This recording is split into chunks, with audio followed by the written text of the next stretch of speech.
인생은 모든 실패와 실패가 깊은 교훈을 주는 도전적인 여정이다. 행복한 가정생활과 안정적인 커리어를 꿈꾸던 서울의 평범한 남자 박지훈입니다. 하지만 인생은 계획대로 되지 않는다. 결혼 갈등부터 직장 실패까지 여러 번 무너지기 직전이었다. 때때로 가장 어둡게 보이는 순간은 우리가 진짜 빛을 찾을 때입니다. 제 이야기는 영웅이 아니라 매번 비틀거리면서 일어나려는 아버지, 아들, 그리고 한 남자의 여정에 관한 것입니다. 그 사이에 저는 인내와 사랑의 가치, 그리고 김치통 같은 가장 간단한 것들이 어떻게 인생을 바꿀 수 있는지 배웠습니다. 제 이름은 박지훈입니다. 올해 40살이고 현재 서울 홍대에 자장면을 파는 작은 가게의 주인입니다. 가게는 매일 오전 11시부터 오후 9시까지 문을 열지만 저는 재료를 준비하고 모든 것을 청소하기 위해 보통 9시경에 더 일찍 도착합니다. 제 삶은 실패와 끊임없는 노력이 뒤섞인 연속이었습니다. 마치 구불구불한 길을 걷는 것 같았습니다. 항상 터널 끝에서 빛을 찾았지만 실제로 닿은 적은 없었습니다. 저는 어렸을 때 꿈이 많았습니다. 그중 하나는 행복한 가족과 함께 평화롭고 단순한 삶을 사는 것이다. 수경이랑 연세대 근처 카페에서 처음 만났는데 그녀는 그때 밝은 미소와 항상 자신감을 보이는 눈으로 똑똑하고 솔직한 소녀였다. 나는 그녀가 자신의 생각을 말하는 것을 주저하지 않기 때문에 처음 대화할 때부터 그녀를 사랑했다. 오랜 연애 끝에 우리는 결혼했고 완벽한 가정을 꾸리는 꿈을 꿨다. 그러나 현재 현실은 달랐다. 수경이는 이제 거의 저랑 얘기를 많이 안 해요. 우리의 대화는 종종 청구서 지불, 아들의 공부 또는 삶에 대한 불평에 관한 것입니다. 한 번은 어느 추운 겨울 저녁에 그녀가 말했습니다. 당신은 나에게 더 나은 삶을 주겠다고 약속했지만 우리는 여전히 여기 이 좁은 집에서 계속 맴돌고 있습니다. 그 말은 저를 꽉 막힌 것처럼 느끼게 했습니다. 나는 그녀가 틀리지 않았다는 것을 알았지만 나도 최선을 다했다. 이 라면집은 내 인생 최고의 공로였지만 많은 압박의 원천이기도 했다. 나는 한 젊은 고객이 가게에 들어와서 나를 보고 아저씨, 여기 국수가 정말 맛있는데 왜 이렇게 작은 식당은 광고를 더 크게 하지 않는 거죠? 라고 말한 것을 기억한다. 그럴 만한 돈이 없다며 억지로 웃었다. 무심코 던진 줄 알았던 그 말은 내 자신이 모든 것을 이렇게 만든 것은 아닐까 하는 생각을 영원히 하게 했다. 어떤 저녁에는 가게 문을 닫은 후 남은 국수 그릇과 함께 혼자 앉아 지난 시간을 생각했다. 제가 어디서 틀렸는지 아니면 그냥 인생이 항상 저 같은 사람에게 도전하는지 모르겠어요. 나는 내일이 어떻든 가게 문을 열고 내가 할 수 있는 가장 맛있는 국수 그릇을 만들 것이라는 것을 알았을 뿐이다. 적어도 누군가가 그것을 즐길 때 마음이 따뜻해지기를 바란다. 그게 내가 가치를 느낄 수 있는 유일한 방법이기 때문이다. 어머니는 아직도 전주에 사시는데 전통시장 근처의 작은 집에서 야채를 팔며 밤평생을 보냈다. 그녀는 온화하고 헌신적이며 말을 아끼는 여성이지만 그녀의 모든 행동은 항상 사랑으로 가득 차 있다. 매달 어머니는 손수 만든 김치가 담긴 큰 상자를 내게 보낸다. 매번 할머니는 많이 먹고 건강 잘 챙기고 칩지 말고 라는 작은 메모지를 조심스럽게 동봉했다. 저는 쉽게 눈물을 흘리는 편은 아니지만 그 상자를 열 때마다 마음이 조여지는 것 같아요. 그러나 수경은 이 물건들을 좋아하지 않는다. 그녀는 김치 냄새가 너무 강해서 특히 우리가 임대한 아파트에 있는 작은 부엌에서 불평하곤 했다. 한 번은 내가 눈치채지 못했다고 생각될 때 그녀가 김치 통조림을 쓰레기 믹서기에 조용히 붓는 것을 발견했다. 나는 부엌문에 서서 아무 말도 하지 않고 밤한 분노가 목구멍에 막히는 것을 느꼈다. 하지만 나는 반응하지 않고 조용히 정리만 하고 관심이 없는 척했다. 다시 추석에 어머니는 뒷동산에서 따온 싱싱한 첫 배추로 만든 예년보다 더 특별한 김치통을 보내왔다. 저는 김치통을 가져와 식탁에 놓고 수경에게 말했습니다. 오늘 이거 먹어봐. 엄마 특선이야. 그러나 그녀는 손도 대지 않고 차갑게 말했습니다. 지키고 싶으면 직접 먹어. 나는 이 냄새를 더 이상 참을 수 없어. 그 말이 나를 거의 침착하지 못하게 했다. 이건 그냥 김치가 아니야. 저는 침착한 목소리로 말했습니다. 이건 밤늦게까지 일어나서 만든 우리 어머니의 사랑이야. 그러나 그녀는 어깨를 으쓱하고는 방으로 가버렸습니다. 그 후 며칠 동안 집안의 분위기는 더욱 무거워졌다. 한 번은 전화로 우연히 어머니에게 이 일을 폭로한 적이 있다. 그녀는 잠시 입을 다물고 있다가 수경이가 싫으면 엄마가 보내지 않을 거야. 너희 둘을 방해하고 싶지 않아. 나는 그녀의 목소리에서 슬픔을 느꼈지만 동의할 수밖에 없다는 것을 알았다. 나를 가장 괴롭히는 것은 무기력이다. 김치는 나에게 단순한 음식이 아니라 어린 시절의 일부, 가족의 일부, 무엇보다 어머니가 내게 준 사랑이다. 어머니가 부엌에서 허리를 굽히는 것을 볼 때마다 세월이 흘러 손이 점점 가늘어졌지만 여전히 조심스럽게 양배추를 한 조각 한 조각씩 쌓아 올리는 것을 보니 그것을 지키지 못해 미안한 마음이 든다. 저는 종종 이런 의문을 가집니다. 제가 어디에서 틀렸는지, 아니면 삶이 가장 단순한 것들을 어렵게 만들었는지요? 내가 일하는 회사가 갑자기 파산했다고 발표했던 2016년부터 모든 것이 교착 상태에 빠지기 시작했다. 추운 겨울이었고 폭설이 내렸고 거의 10명의 다른 동료들과 함께 회의실에 조용히 앉아 사장이 최종 발표를 읽는 것을 들은 기억이 생생하다. 한숨과 고개를 갸웃거리는 소리가 조용히 온 방을 뒤덮었다. 나는 밖으로 나와 마음이 무거워진 잿빛 하늘을 바라보았다. 집에 도착했을 때 나는 아직 수경에게 말할 용기가 나지 않았다. 하지만 그녀는 내가 말할 필요가 없었다. 뉴스보드는 빠르게 퍼져나갔고 그녀는 내가 말을 걸기도 전에 이미 모든 것을 알고 있었다. 작은 부엌으로 들어가자 수경은 가슴 앞에 팔짱을 낀 채 서 있었고 눈빛은 싸늘했다. 당신도 직장을 잃었군요. 라고 그녀가 말했죠. 전혀 놀란 기색이 아니었지만 목소리는 빈정거렸습니다. 나는 고개를 끄덕이고 침착하려고 노력했지만 그녀의 다음 말은 당신은 가족을 부양할 수 없는데 무슨 소용이 있습니까? 라는 칼과 같다. 저는 항의하지 않아요.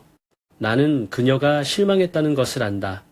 하지만 그렇다고 해서 내 안에 무거운 압력이 완화되는 것은 아니다. 나는 바로 다음날 일을 찾기 시작했다. 매일 아침 6시부터 일어나 이력서를 챙기고 이메일을 보내고 시내 곳곳을 누빈다. 그러나 당시 경제 상황으로는 경험이 있어도 새로운 일자리를 찾기가 쉽지 않았다. 흔치 않은 인터뷰도 침묵으로 끝나곤 했다. 어느 날 오후 실패한 인터뷰를 마치고 돌아온 나는 수경이가 거실에서 통화하는 것을 들었다. 그녀는 어머니에게 분명히 불만을 감추지 못한 목소리로 말하고 있다. 얼마나 버틸 수 있을지 모르겠어요. 그는 돈을 벌지 못하고 내가 모든 것을 돌봐야 한다. 어떻게 남자가 이렇게 허약할 수 있어요. 나는 거기에 서서 감히 들어갈 수 없었고 내 마음이 누군가에 의해 꽉 막힌 것처럼 느꼈을 뿐이다. 그날 저녁 식사 때 수경은 젓가락을 놓고 영원히 기다릴 수 없다. 당신이 빨리 직장을 구하거나 다른 일을 생각해야 합니다. 그 말은 청천벽력 같은 것이었습니다. 그리고 진정하려고 노력해도 손떨림이 멈추지 않았습니다. 나는 아첨하는 직업을 얻고 싶지 않고 오래 지속될 수 있는 직업을 찾아야 한다고 설명하려고 노력했지만 그녀는 듣지 않았다. 말 잘하는데 이 가족을 먹여 살릴 수 없다는 말. 가족 간의 긴장이 고조되어 집에 가고 싶은 마음이 거의 없어졌다. 한 번은 끝없는 논쟁을 피하기 위해 서울역 인근 공공도서관에서 하루를 보낸 적도 있다. 나는 구석진 곳에 앉아 유리창 밖으로 서둘러 오가는 사람들의 흐름을 보면서 내가 제대로 하고 있는지 궁금했다. 포기하고 싶지는 않지만 얼마나 더 버틸 힘이 있을지 모르겠어요. 수경의 비판과 실업의 압박, 그리고 미래에 대한 걱정은 나를 출구 없는 벽 구석으로 몰아넣는 것처럼 보이게 한다. 그날 저녁, 비가 많이 내렸다. 면접이 잘 안 돼서 집에 가기 위해 어두운 골목을 조용히 걸었고 마음이 무거웠다. 기분이 착잡했고 평안을 찾기 위해 돌아가고 싶었을 뿐이지만 집안 분위기가 여전히 평소처럼 무거울 것이라는 것을 알고 있었다. 하지만 부엌으로 들어서자 어머니가 보내준 김치통을 손에 들고 쓰레기 믹서에 쏟을 준비를 하고 서 있는 수경이를 보고 깜짝 놀랐다. 분노가 불같이 내 안에서 끓어올랐다. 나는 빠르게 다가갔고 목소리는 자제할 수 없었다. 충분해. 당신은 우리 어머니를 존경할 수 없나요? 이것은 음식뿐만 아니라 할머니의 사랑입니다. 이해하시겠어요? 수경이 돌아선 눈빛이 얼음처럼 차가웠다. 그녀는 주저하지 않고 즉시 대답했다. 그 지독한 냄새가 싫어요. 그리고 나는 그가 독립할 줄 모르는 아이처럼 어머니에게 계속 의존하는 방식도 싫어요. 당신은 나를 생각해 본 적이 있습니까? 어머니 생각만 하세요. 그 말은 내 마음을 찌르는 날카로운 칼날 같았다. 나는 용기를 어디서 얻었는지 모르지만 그녀의 손에서 상자를 다시 잡아채려고 했다. 몸부림치는 동안 상자가 바닥에 떨어져 부서지고 신선한 빨간 김치 국물이 집 전체에 튀었다. 작은 부엌은 이제 엉망진창이 되었고 깨진 상자뿐만 아니라 오랫동안 쌓인 감정들도 동시에 산산조각이 난 것 같다. 그때 마침 내 아들 민규가 침실에서 뛰쳐나와 두려움에 눈물이 쏟아져 나왔다. 소녀는 벽 모퉁이에 서서 우리가 서로 얼굴을 향해 소리치는 것을 보고 작은 몸을 떨었다. 나는 조용했다. 민규의 당황한 눈빛을 보니 커다란 바위에 가슴을 짓누르는 것 같았다. 나는 더 이상 말없이 바닥에 있는 난장판을 치우기 위해 몸을 구부렸다. 수경도 침묵했지만 눈빛에는 분노와 실망이 가득했다. 민규는 내 손을 잡았고 그의 목소리는 떨렸다. 엄마, 아빠 그만 싸워. 나 무서워. 그 순간 저는 한 가지를 잘 알고 있었습니다. 우리의 결혼은 끝이 났다는 것을요. 화해할 수 없는 차이 때문만이 아니라 우리가 실수로 아들에게 가한 상처 때문이기도 하다. 스트레스와 말다툼으로 가득 찬 가정에서 자라야 하는 민규를 보며 참을 수 없었다. 그날 저녁 청소를 마치고 민규를 재운 뒤 거실에 혼자 앉아 무슨 일이 있었는지 곰곰이 생각했다. 저는 엄마, 민규를 생각할 때마다 제가 실패자처럼 느껴져요. 하지만 제 마음을 가장 아프게 하는 것은 직업이나 재정이 아니라 수경이의 사랑과 믿음이 사라진 것을 깨닫는 것입니다. 그리고 사랑이 사라졌을 때 우리를 함께 할 수 있는 또 다른 무언가가 있을까요? 그날의 싸움은 나를 완전히 붕괴시켰다. 나는 밤새도록 작은 거실의 어둠 속에 앉아 대답이 없는 질문으로 머리를 굴렸다. 아침이 가까워지자 내가 잠을 자려고 할 때 갑자기 전화가 울렸다. 엄마야. 그녀의 목소리는 부드럽지만 관심으로 가득 차 있다. 지훈 씨, 서울 일이 잘 안 풀린다고 들었어요. 힘들면 전주 와 여기. 아버지와 아들은 식당 도우미가 필요합니다.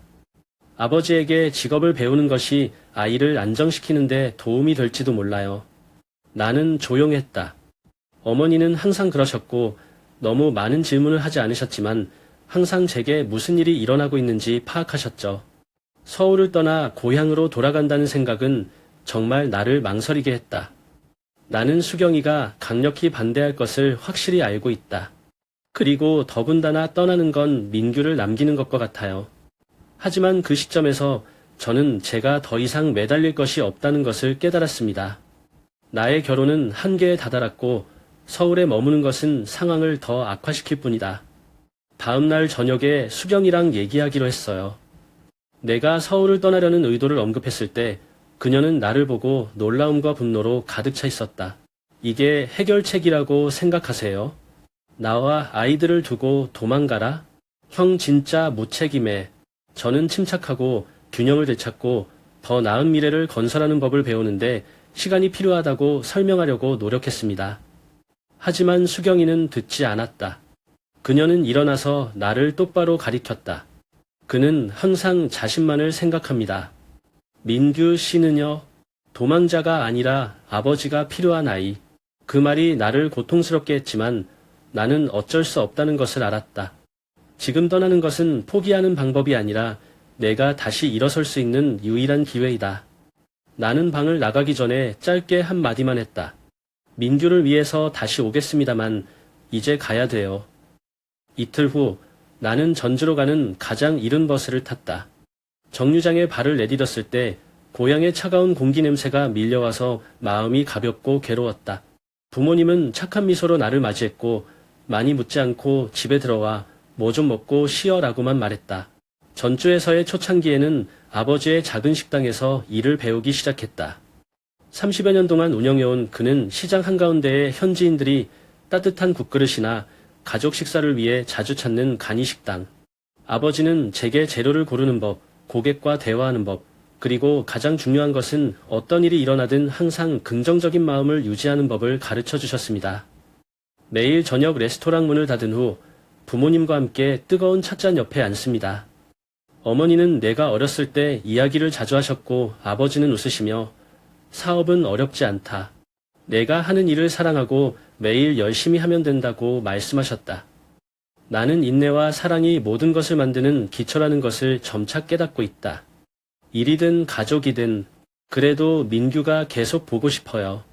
저는 아이들이 식당을 뛰어다니는 것을 볼 때마다 제 아들이 잘 지내고 있는지 무슨 일이 일어났는지 겁먹지 않았는지 궁금합니다. 알아요. 제가 떠난 날 소년의 마음에 큰 상처를 남겼어요. 어느 날 식당에서 설거지를 하다가 민규로부터 다음과 같은 메시지를 받았습니다. 아빠, 언제 돌아오세요? 아빠 보고 싶어요. 나는 싱크대 앞에 조용히 서 있었고 물이 세차게 흘러내렸지만 내 귀에는 머릿속에서 울리는 아이의 목소리만 들렸다. 그때 저는 깨달았습니다. 여기서 많은 교훈을 얻었음에도 불구하고 제가 가장 해야 할 일은 아버지의 책임을 다하기 위해 돌아가야 한다는 것입니다. 하지만 다시 돌아가서 수경이와 마주할 수 있을까? 두고 온 것들로? 그 질문은 여전히 매일 내 마음속에 맴돌고 있다. 전주에서 2년 넘게 살면서 일한 뒤 다시 서울로 돌아가 처음부터 시작하기로 했다. 그 붐비고 붐비는 도시로 돌아와서 저는 부모님이 제게 가르쳐주신 강한 결심과 귀중한 교훈을 얻었습니다. 부모님의 지원으로 모은 돈으로 홍대의 작은 평원을 빌려 자장면 가게를 시작했다. 첫날 제 가게는 꽤 잘 운영되었습니다. 행인들이 붐비고 어떤 사람들은 호기심에 들렀고 다른 사람들은 부엌에서 나는 향기에 끌렸다. 재료부터 요리에 이르기까지 모든 것을 내 손으로 직접 준비하고 항상 친절한 미소로 손님을 맞이하려고 노력합니다. 소셜 네트워크에 몇 가지 긍정적인 평가가 나와서 몇 달간의 혼란스러운 세월 후에 처음으로 희망을 느끼게 했다. 하지만 오래가지 못했다. 약 2달 후 방문객 수가 크게 감소하기 시작했습니다. 처음에는 날씨나 관광철이 매출에 영향을 미치기 때문이라고 생각했다. 하지만 소셜 네트워크 서비스에 SNS에 리뷰를 보니 여기라면은 짜다. 서비스 태도가 프로답지 않다.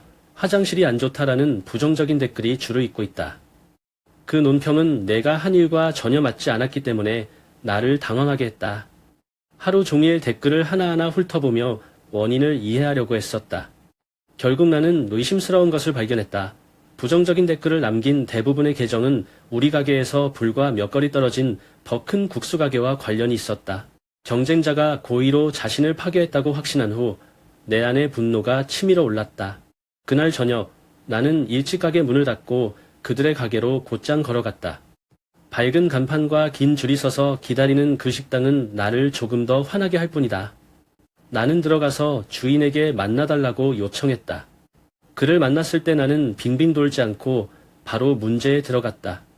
저는 그와 그의 직원들이 무엇을 했는지 잘 알고 있습니다. 너희들은 가짜 댓글로 내 가게를 망치고 있다. 그렇게 하는 게 공평하다고 생각하세요. 그 중년 남자는 놀라지 않고 나를 올려다보았다.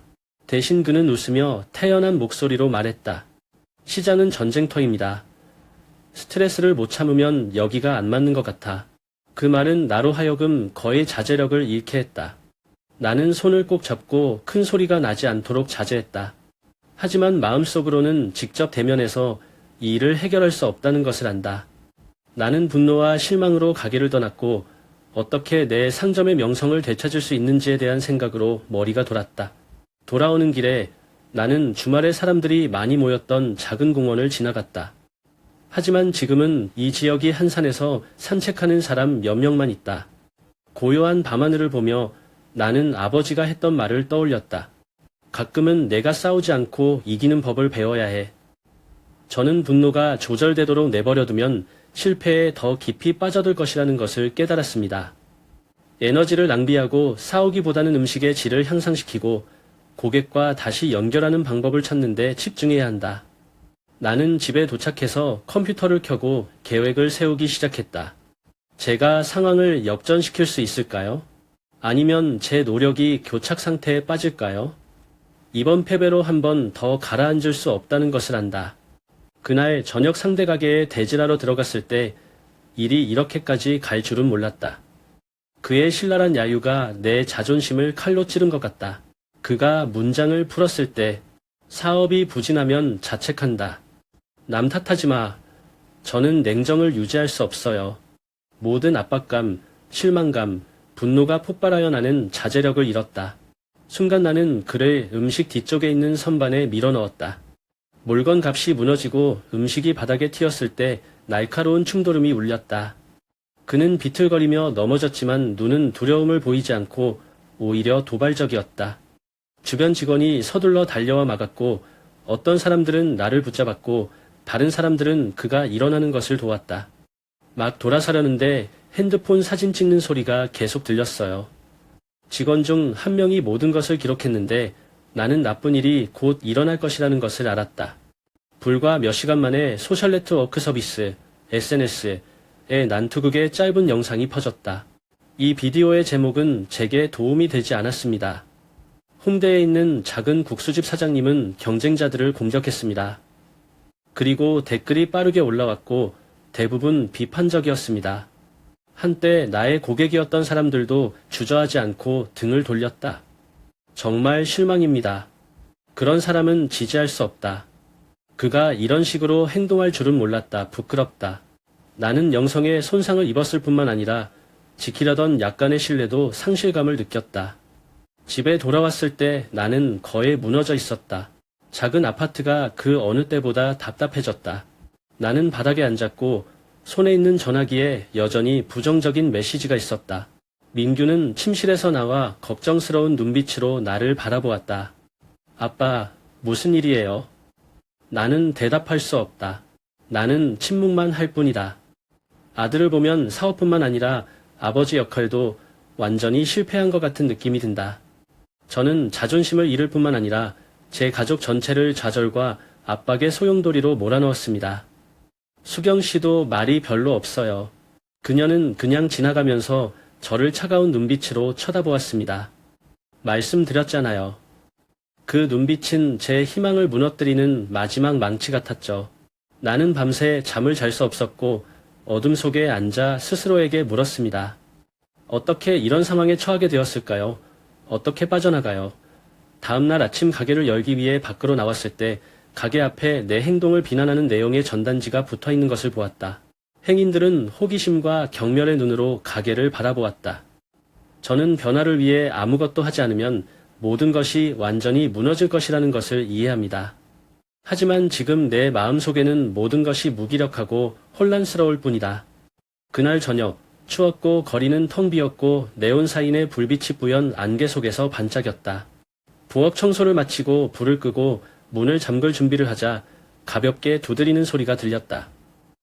처음엔 잘못 들었다고 생각했는데 두드리는 소리가 나더니 이번엔 더 세졌다. 나는 문을 열었고 그 앞에는 7살 정도의 남자아이가 있었는데 예투는 얇고 얼굴은 더러워져 있었다. 그는 떨리는 목소리로 고개를 숙였다. 아저씨, 저 5,000원밖에 없어요. 볶음면 한 그릇 살 수 있어요. 나는 구겨진 지폐를 움켜쥐고 있는 그의 작은 손을 내려다보았다. 그의 눈빛에는 굶주림도 있지만 희망도 가득하야. 국수 한 그릇 값을 치르기엔 5,000원이 부족하다는 걸 알았지만 거절할 수 없었다. 잠깐만 기다려요. 라고 내가 목청을 가다듬으며 말했다. 나는 부엌으로 돌아가서 그날부터 남은 재료들을 다 꺼내서 볶음면 한 그릇을 만들었다. 국수 그릇이 완성되었을 때 나는 그 소년 앞에 있는 탁자 위에 젓가락을 얹었다. 먹어, 돈 안 줘도 돼 라고 내가 말했다. 소년은 고개를 들어 나를 바라보았고 눈빛은 감사했지만 약간 수줍어했다. 하지만 저는 돈이 있어요. 아저씨. 나는 미소를 지었다. 이 돈은 내일을 위해 무언가를 사기 위해 남겨둔다. 오늘은 그냥 먹자. 아저씨가 사준 걸로. 소년은 라면을 한 조각 한 조각 자신이 소중히 여기는 것처럼 먹기 시작했고 마치 그것이 인생에서 가장 맛있는 식사인 것처럼 맛있게 먹었다. 나는 맞은편에 앉아 소년을 보며 자기도 모르게 민규를 떠올렸다. 왠지 아들의 모습이 선명하게 떠올랐고 더 이상 아들과 함께하지 못했다는 생각에 가슴이 뜨끔했다. 소년이 밥을 다 먹었을 때 나는 작은 하나를 더 싸서 그에게 주었다. 집에 가져가세요. 배고프지 않게 해주세요. 소년은 어리둥절하게 받아들고 고개를 숙여 감사했다. 아저씨는 너무 착해요. 나중에 어른이 되면 돌려줄게. 나는 미소를 지으며 그의 어깨를 가볍게 두드렸다. 잘 살기만 하면 된다. 그게 가장 큰 선물이에요. 소년이 떠났을 때 그의 작은 모습이 어두운 골목에 사라지고 나는 식당에 앉아 마음이 혼란스러웠다. 이 라면집을 개업한 날부터 매출, 부정적인 평가와 경쟁에 너무 몰두해 일을 시작한 처음 이유를 까맣게 잊어버릴 정도였다. 탁자 위에 빈 볶음면 그릇을 보면서 내가 하는 일의 진정한 가치는 번 돈이 아니라 누군가에게 작은 기쁨이라도 줄 수 있는 것이라는 것을 깨달았다. 그 소년이 맛있게 먹는 것을 보고 한 그릇의 국수라도 도와줄 수 있다는 것을 알았을 때 기쁨은 무엇보다도 제 일이 보람을 느끼게 했습니다. 그날 밤 저는 잠을 잘 수가 없었어요. 저는 가게에 앉아서 이 가게를 단지 음식을 파는 곳이 아니라 사람들이 따뜻하고 환영받는 장소로 만들 수 있는 방법에 대해 생각했습니다. 아무리 힘들어도 처음부터 다시 하기로 결심했지만 이번에는 불필요한 압박으로 마음이 무거워지지 않았다. 다음날 아침 어젯밤부터 가게에 있는 모든 것들이 뒤죽박죽이 되어 있을 때 저는 어머니로부터 전화를 받았습니다. 그녀는 평소처럼 안부를 물었지만 내 목소리를 통해 그녀는 빠르게 뭔가 잘못되었다는 것을 깨달았다. 지훈아 잘돼가. 목소리 왜 이렇게 힘들어요? 나는 숨길 수 없었고 어머니에게 어젯밤 가게에 들른 소년에 대해 말했다. 나는 내가 국수 그릇을 받았을 때의 눈빛, 내 마음을 스치는 기쁨, 그리고 내가 정말 이 가게에 하고 싶은 일에 대한 막연한 느낌에 대해 이야기한다. 이 말을 듣고 어머니는 잠시 침묵하셨다. 그 후 그녀는 말했다. 오래된 김치는 오래될수록 맛이 진해지지만 제대로 발효되기 위해서는 인내심이 필요하다. 사람도 마찬가지다. 시련을 견뎌야 내가 정말 얼마나 강한지 알 수 있다. 어머니의 그 말들은 나의 일부를 깨우는 것과 같았다. 그녀는 김치뿐만 아니라 저에 대해서도 이야기했습니다. 제가 실패와 희망 사이에서 싸웠던 지난 몇 달들에 대해서도 이야기했습니다. 다음날 장에 가서 재료를 손질할 때 김치를 담그기 위해 배추와 양념을 대량으로 사오기로 했다. 나는 전주로 전화를 걸어 어머니에게 레시피를 부탁하고 차근차근 자세히 안내했다. 할머니는 엄마가 다 알려줄게라고 기쁘게 말했다. 김치는 정성을 담아야 해. 일주일간의 시험 후 나는 고객들에게 간 만든 김치가 아니라 가장 신맛과 진한 맛이 날 만큼 충분히 오래 숙성시킨 오래된 김치를 제공하기 시작했다. 저는 요리를 대접할 뿐만 아니라 이야기에도 관여합니다. 어머니에 대한 이야기, 가족을 돌보는데 어떻게 일생을 바치셨는지, 그리고 김치통을 통해 제게 주신 교훈에 대한 이야기입니다. 고객이 이 특별한 김치에 대해 물어볼 때 나는 진심으로 이야기를 한다. 저는 음식 하나하나를 통해 가족에 대한 어머니의 사랑에 대해 이야기했고 가장 간단한 것을 통해 어머니가 제게 가르쳐 주신 교훈에 대해서도 이야기했습니다. 뜻밖에도 오래된 김치가 가게의 포인트가 되었다. 처음 돌아온 고객들은 음식이 맛있기 때문만이 아니라 가족에 대한 이야기, 인내와 사랑으로 연결된다고 느꼈기 때문이다. 어느 날 한 중년 손님이 가게에 와서 말했다. 저는 소셜 네트워크에서 당신의 이야기를 읽었습니다. 감동이다. 당신의 오래된 김치를 먹어보고 싶어요. 좀 싸서 가져가면 안 돼요. 저는 제 이야기가 퍼진 것을 전혀 몰랐기 때문에 놀랐습니다. 알고 보니 한 단골 고객이 인터넷에서 내 가게에서 그들의 경험을 나누고 진심 어린 느낌을 주었다. 그 후 며칠 동안 라면뿐만 아니라 김치의 맛을 경험하고 그 배후의 이야기를 듣기 위해 손님들이 더 많이 왔다. 몇 달 만에 처음으로 다시 희망이 느껴졌다.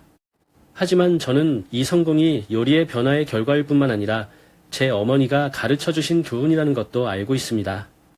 삶이 아무리 힘들어도 인내심을 갖고 믿음을 가지면 모든 것이 잘 될 것입니다. 자장면에 곁들여진 묵은지 서빙을 시작한 지 석 달쯤 지나자 가게가 점점 눈길을 끌었다.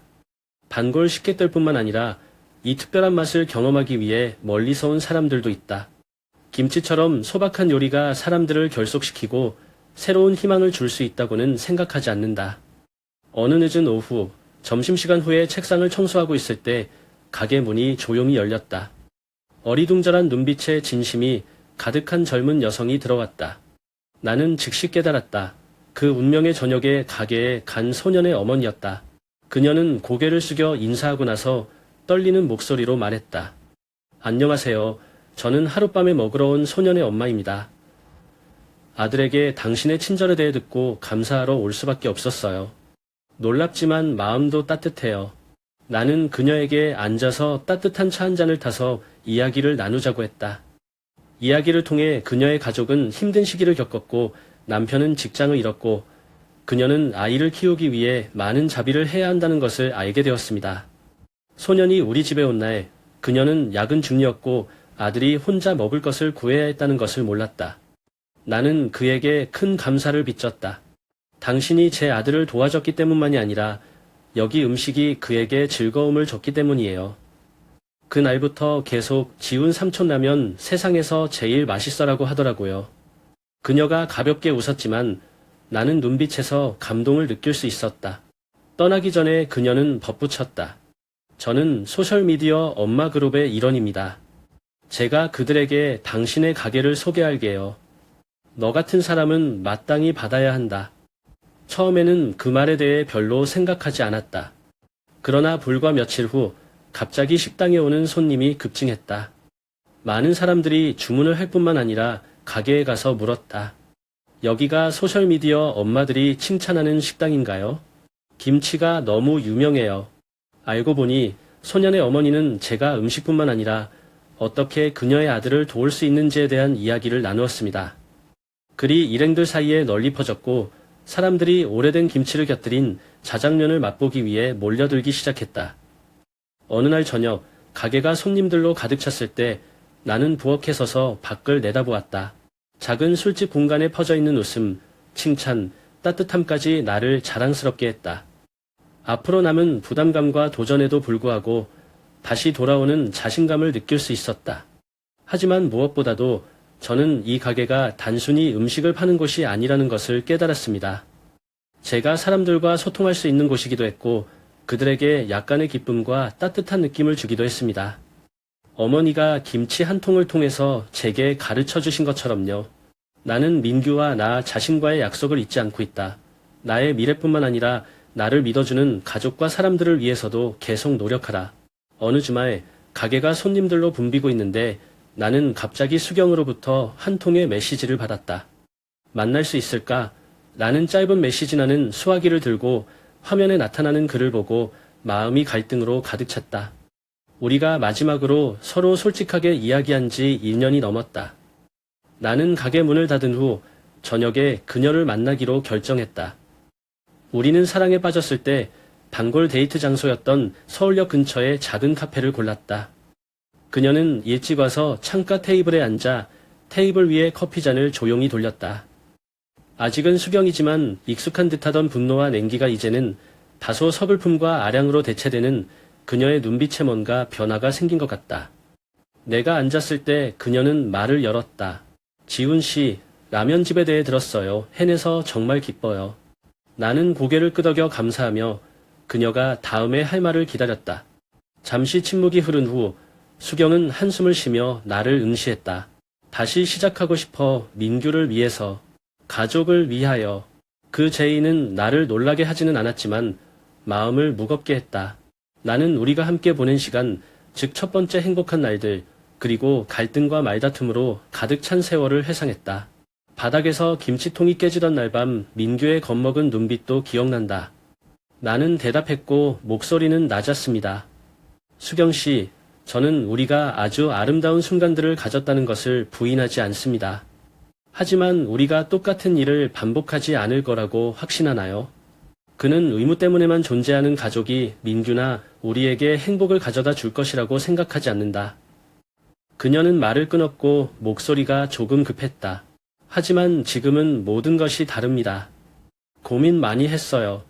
아들을 위해 처음부터 다시 할 수 있어.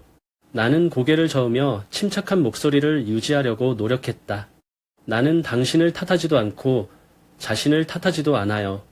그러나 결국 그가 배운 것은 진정한 행복은 존경과 나눔이 있어야만 존재할 수 있다는 것이다. 그렇지 않으면 모든 것이 일시적일 뿐이다. 수경의 눈빛에 잠깐 허탈감이 떠올랐지만 그녀는 더 이상 아무 말도 하지 않았다. 우리는 탁자 위에 잔이 부드럽게 부딪히는 소리만 남기고 조용히 거기에 앉아 있었다. 잠시 후 그녀는 일어나서 고개를 살짝 숙이고 떠났다. 나는 내 인생의 오래된 장을 막 끝낸 것 같은 느낌에 앉아 있었다. 나는 수경이를 원망하지도 않고 이 결정에 유감을 느끼지도 않는다. 그것은 사랑을 거절하는 것이 아니라 우리가 더 이상 관계를 유지할 공감과 나눔이 충분하지 않다는 것을 인정하는 것이다. 그날 저녁 식당에 돌아왔을 때 나는 민규가 가게 구석에서 나를 기다리며 숙제책을 읽고 있는 것을 보았다. 소녀는 고개를 들어 나를 보자 활짝 웃었다. 아빠, 배고파요. 오늘 특별한 라면 한 그릇 해주세요. 아들을 보니 내가 잘 선택했다는 것을 알았다. 행복은 깨진 것을 붙잡는 것이 아니라 여전히 가지고 있는 것으로부터 재건하는 것이다. 저에게는 민규라는 작은 가게와 제가 어려움을 겪으면서 배운 가치들이었습니다. 시간이 지나면서 제 가게는 안정되었고 제 삶도 가벼워졌습니다. 매일 아침 일찍 일어나 재료를 준비하고 점심은 손님들을 위해 보내고 저녁은 보통 민규를 위해 바친다. 소녀는 더 자랐고 더 이상 두려워하는 수줍은 소년이 아닙니다. 이제 민규는 항상 부엌에서 제 옆에 앉아서 음식을 먹으면서 여러 가지 질문을 해요. 어느 날 저녁 어머니가 전주에서 보내주신 새 김치 상자를 받자마자 궁금하게 다가온 민규는 진홍색 배추를 보고 눈이 번쩍 뜨였다. 아빠, 이거 할머니 김치죠. 저번에 먹었을 때도 맛있었는데 이번에도 맛있을 것 같아. 내가 미소를 지으며 상자 뚜껑을 열자 김치 특유의 향긋한 냄새가 부엌 전체에 오래도록 퍼졌다. 민규는 즉시 한 입 달라고 하고 맛있게 씹고 끄덕였다. 할머니는 정말 잘하셨어요. 할머니 김치가 제일 맛있어요. 아들이 맛있게 먹는 것을 보고 부엌에서 어머니 옆에 서서 방금 만든 김치를 기다리던 어린 시절이 생각났다. 그때 민규에게 엄마가 어떻게 김치는 음식일 뿐 아니라 인내와 사랑의 상징이라는 걸 가르쳐 주셨는지 얘기를 해줬다. 어머니의 김치통을 받을 때마다 나는 마음이 가라앉는다. 나는 어머니가 가르쳤던 어려운 날과 교훈을 기억한다. 오래된 김치가 맛이 진할수록 사람들도 맛이 진해진다. 시간과 시련이 지나야 진정한 나의 가치를 알 수 있다. 그 말이 저뿐만 아니라 이제 민규에게도 맞는 말인 것 같아요. 아이가 가족이 무너지면서 상처를 입었지만 민규는 슬픔에 잠기는 대신 제가 만들려는 평온함 속에서 자라고 있습니다. 어느 날 점심시간 후에 부엌을 청소하던 중에 민규가 김치 한 그릇을 들고 가게 문 앞에 나가는 것을 보았다. 나는 호기심이 발동하여 길가에 앉아있는 노숙자에게 김치 그릇을 건네고 있는 소년을 보았다. 남자는 고개를 숙여 감사했고 민규는 활짝 웃으며 말했다. 아저씨 드세요. 이 김치는 저희 할머니 거예요. 맛있어요. 그 순간은 나를 감동시켰다. 저는 어렸을 때 민규가 어머니로부터 배운 나눔의 가치를 이해했다는 것을 깨달았습니다. 그리고 이제 저는 아들에게 물려주었습니다. 삶은 여전히 어려움을 겪고 있지만 나는 더 이상 예전처럼 무겁게 느껴지지 않는다. 매일 이 작은 라면집에서는 민규와 엄마의 김치통들 옆에 모든 시련을 이겨낼 수 있는 사랑, 감사함, 인내라는 가장 중요한 것에 충실히 살고 있다는 것을 느낍니다. 미래에는 모르는 것이 많지만 민규에게는 제가 어머니와 삶으로부터 받은 교훈으로 그 어느 때보다 굳건하게 걸음을 옮길 수 있다고 믿습니다.